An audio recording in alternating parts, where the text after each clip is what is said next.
প্রেমের কোনো বয়স নেই, এই প্রবাদ যেন আরও একবার সত্যি প্রমাণিত হলো বলিউডের মিস্টার পারফেকশনিস্ট আমির খানের নতুন প্রেমের মাধ্যমে।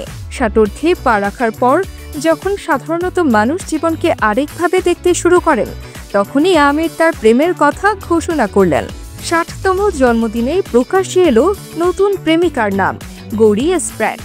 25 বছর আগে প্রথম দেখা হলেও দীর্ঘ বিরতির পর 2 বছর আগে আবার তাদের মধ্যে সম্পর্ক গড়ে ওঠে।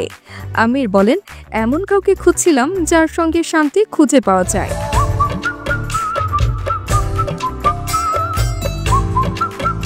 গৌরী বর্তমানে আমিরের প্রযোজনা সংস্থায় কাজ করছেন এবং মুম্বাইয়ে তার সঙ্গে বসবাস করছেন।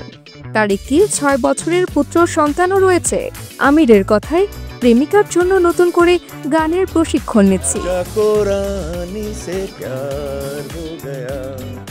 এই প্রেমের খবর প্রকাশ্যে আসার পর কিছুটা সমালোচনা ও হাসি ঠাট্টার পাত্র হয়েছেন আমির।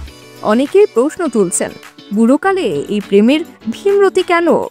তবে আমির তার স্বাভাবিক রূপেই এগিয়ে চলছেন। গৌরীকে নিয়ে আমিরের সন্তানেরা খুশি এবং তাদের মধ্যে সম্পর্কও ভালো। এটি প্রমাণ করে বুড়োকালে প্রেমের কোনো সীমাবদ্ধতা নেই।